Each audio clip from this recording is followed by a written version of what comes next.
सबैलाई नमस्ते, good morning. के छ खबर? सन्चै हुनुहुन्छ होला। आज दसैँको सबैलाई शुभकामना। आज हामी दसैँ मनाउन जाँदैछौँ। खासमा भोलि टिका हो भने आज नै हाम्रो गाउँमा सुरु हुन्छ मेला। त्यही भएर हामी अहिले अब हिँड्न लागेका छौँ घरबाट। दिदीहरू अगाडि हुनुहुन्छ अनि मम्मीहरू आउँदै हुनुहुन्छ।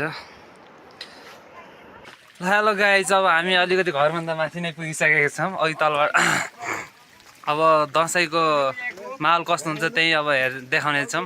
अरू भन्ने चिज अब बाटोमा हिँड्दैछ। अब आधा घन्टा जति लाग्छ त्यहाँ पुगेपछि सबै देख्नुहुन्छ हजुरले।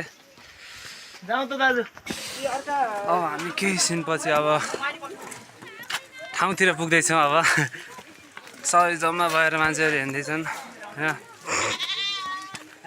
गाह्रो छ, हिँड्न पनि सकिँदैन, उकालो छ। अब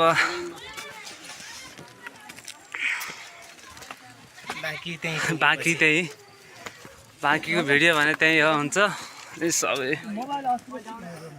सबै मान्छेहरू वडा नम्बर 8 र 9 को भेला भएर हामी दसैँ गर्छौँ। अब केही छैन, समय थोरै छ आउनु बाँकी। गर्मी धेरै हुन्छ। यस्तै हो गाउँ घरमा नबसेपछि सबै।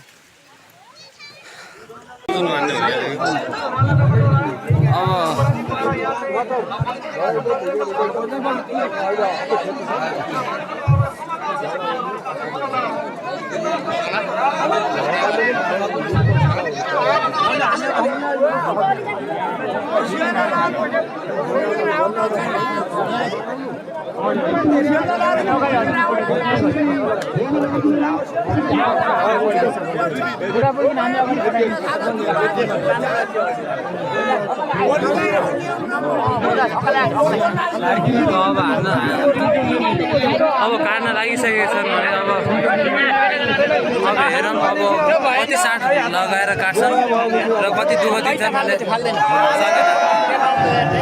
सकेन भने अब त्यही 2 साँठमा अब काटेको छ। 2 साँठमा काटिसकेछन् भने अब अरू केही समयमा अब सानो ढाँगाहरू काट्ने छ। अब सानो ढाँगा ठुलो ढाँगा भने अलिक त्यही थियो।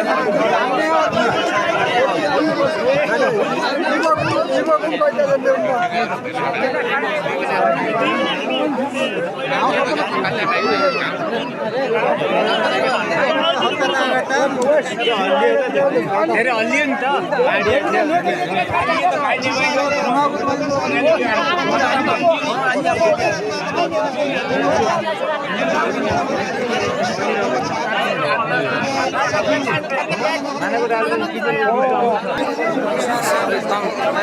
माछा अब के त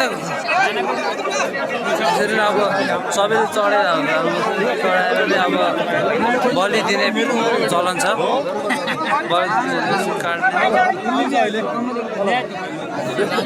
यस्तै हुँदैन नि त। अब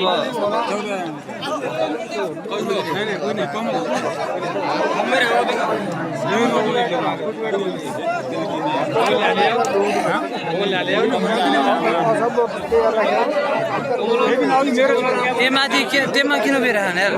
मान्छेहरू अब ढाँकोलाई काट्न तयारी भइसकेका छन् भने अब छोडेपछि काट्ने हामी मान्छे के ठिकै छ।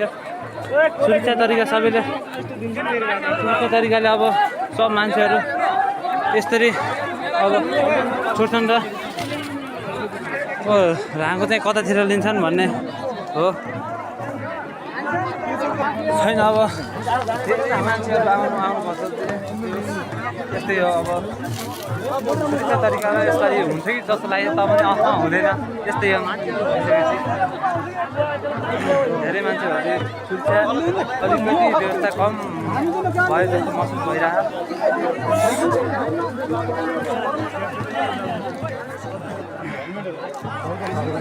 अब तल उहाँहरू चाहिँ पुगिसकेपछि बल्ल उहाँलाई छोड्ने चलन रहेको छ।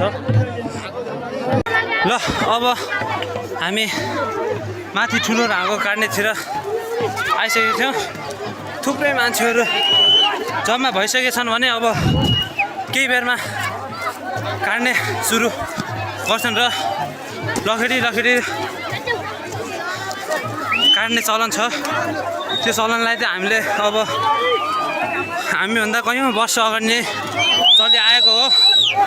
अब के गर्ने चलेको छैन।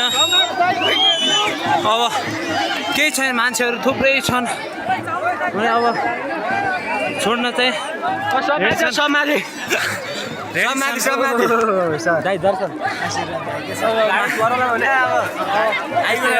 गाडी के छैन। सब मान्छेहरू छोडिसकेको छ। अब यसरी नै लखेडेर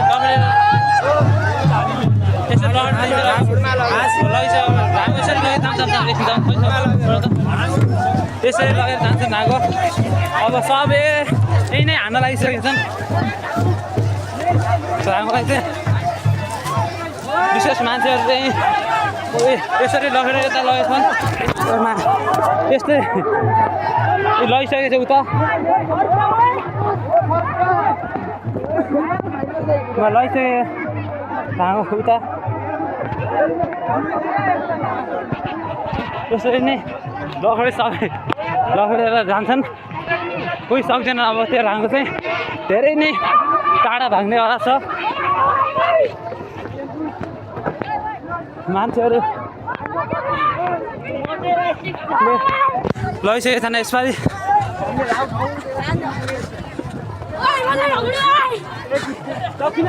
उता लगिसकेको छन् भने केही छैन।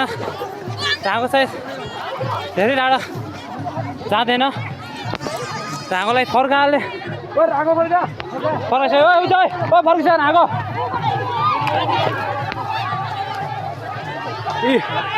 यसरी निर्दलीय हान्ने गरेछन् चलन। यसरी नै हान्ने चलन छ। के यता आएको थियो भने धागो अहिले उता गरिरहेको क्या। सबै चाहिँ यसरी नै अब काटिसकेपछि त्यस्तो गर्ने उयो केटाहरू सबै जेन्जी केटाहरू यहीँ उभिरहेछन् भने घरहरूको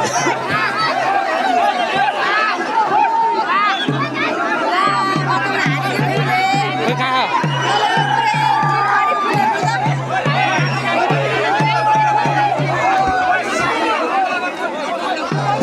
यसरी नै मान्छेहरूको हत्या पनि हुनसक्छ। यसरी कसरी धकेल्लान् कुकुरले काटिरहेछन् भने कसैले मान्छेको शरीरमा लाग्यो भने के हुन्छ भन्ने हो। तर बुझिदिँदैनन् मान्छेहरू यस्तै छन् होइन। सबै मान्छेहरू यस्तै कारणले गर्दा हो। मान्छेहरू थुप्रै छन् माथिबाट। त्यो मान्छेहरू आउनुपर्छ टाढाबाट अब रमाइलोको लागि। खासमा यो हाम्रो कर्णाली प्रदेशको एउटा कालीकोट भन्ने ठाउँमा त्यो चलन हो। चलन भए पनि तर छन्। यो चाहिँ कस्तो हो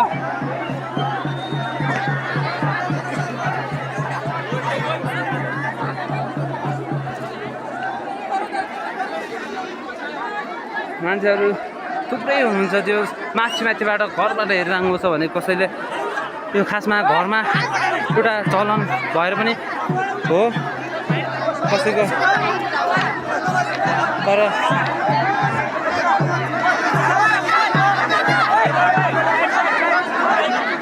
केटाहरू फोकस गरिरहन्। सबै केटाहरू हाई गरिरहन्। सबै केटाहरू सबै सायद वडा नम्बर 8 का केटाहरू हाम्रो धेरै केटाहरू छन् यहाँ। यिनीहरूले नै खासमा वडा नम्बर 8 मा दिने निर्णय गरिरहेको थिए। तर नसकेर यही भित्र नै लगेर यहाँ मान्छेहरू सब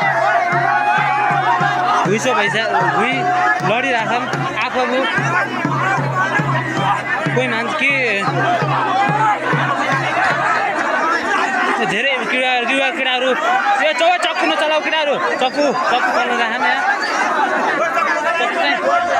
चक्कुले जेन्जी केटाहरू धेरै नै उत्साहित छन्। यो अब वर्ष वर्षमा एकपल्ट आउने चालचलन यस्तै हो। आफू यसरी चलिरहेको चलनलाई कसरी छोड्न मिल्छ भन्ने सबैको एउटा धारणा हो। मान्छेहरू चाहिँ धेरै नै उसको अब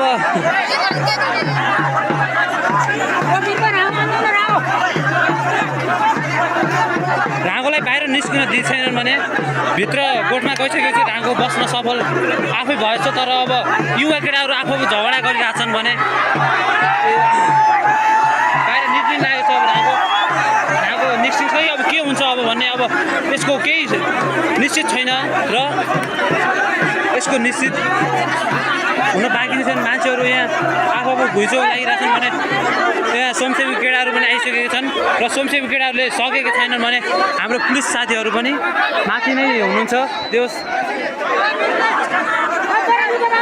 पुलिस सरहरूले नसकेर त्यो स्वयंसेवी केटाहरूले पनि सकेको छैनन्। हाम्रै साथीहरू हुन्, कोही सकिरहेछन् भने ढाका आफ्नै भित्र लुकेर आफू नै राजा हुन् गरिरहेको छ। यो वर्षमा आउने चलन हो। हाम्रो युवाहरूको जाँच कसरी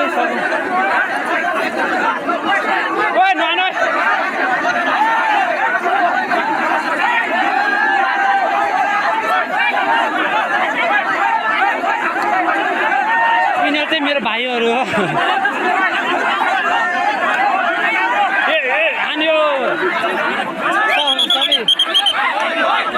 सुरक्षाको धेरै हात हाल भइरहेको छ भने समाधान भइसकेको छैन अझै पनि। यता जहिले पनि यस्तै साल यस्तै हुन्छ। भिडियो चाहिँ धेरै लामो भइसकेको छ होइन।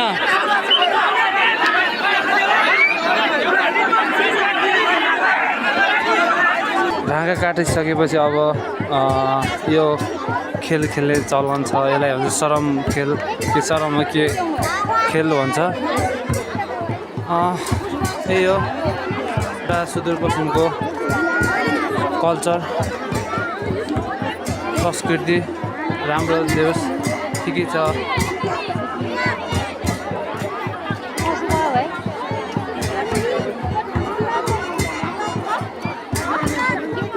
मान्छेहरू हेर्नलाई नै धेरै भिडहरू बस्छन्। खासमा धेरै मान्छेहरू धेरै जबसम्म बस्छन्।